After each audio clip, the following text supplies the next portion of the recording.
Now we will see the essential elements of tort liability. A tort is generally viewed as a breach of duty owed to the public in general, as distinguished from a duty owed to an individual.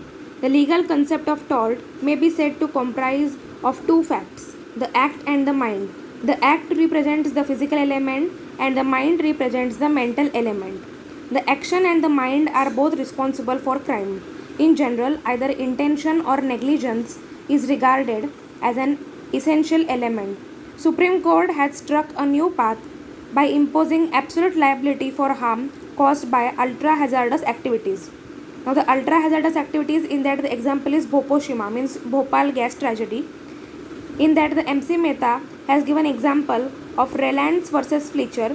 The Supreme Court held that if any toxical gas has released from any plant or industry, then it is liable for that activity.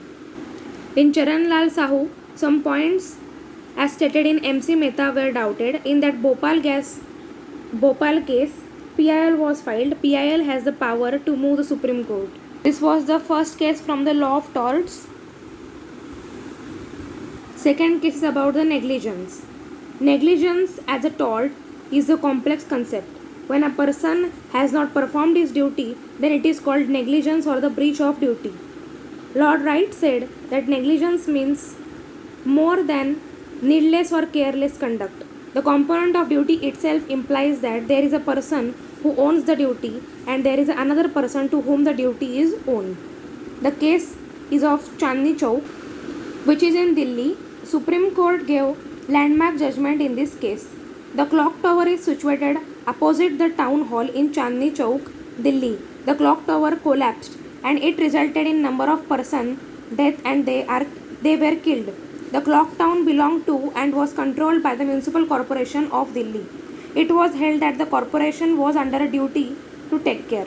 This was established on the basis of the doctrine of res ispalicatur, means to whom the duty owns. Then the Supreme Court asked the question to whom the duty owns, who is responsible for this incident. All persons generally who are the authority or having control on that tower.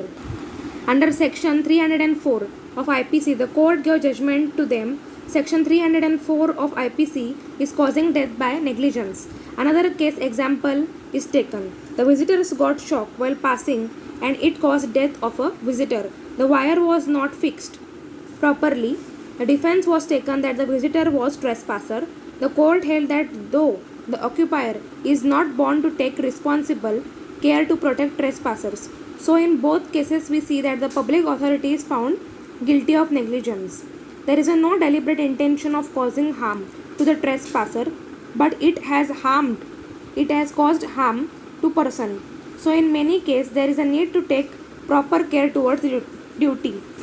Example, a medical practitioner when consulted by a patient owns to a patient the following duties: a duty of care in deciding whether to undertake the case, then a duty of care in deciding what treatment to give, and a duty of care in administering the treatment.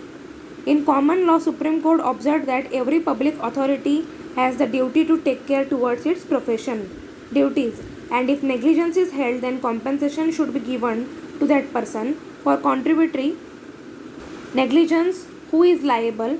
So here the person who are all responsible, then they have to compensate that person. So in this law of torts, the first case is about the essential elements of tort. So in that two main things are that tort may be said to comprise of two facts, the act and the mind, means mens rea and actus rea. And second is about the case of the negligence. Third case is injunction.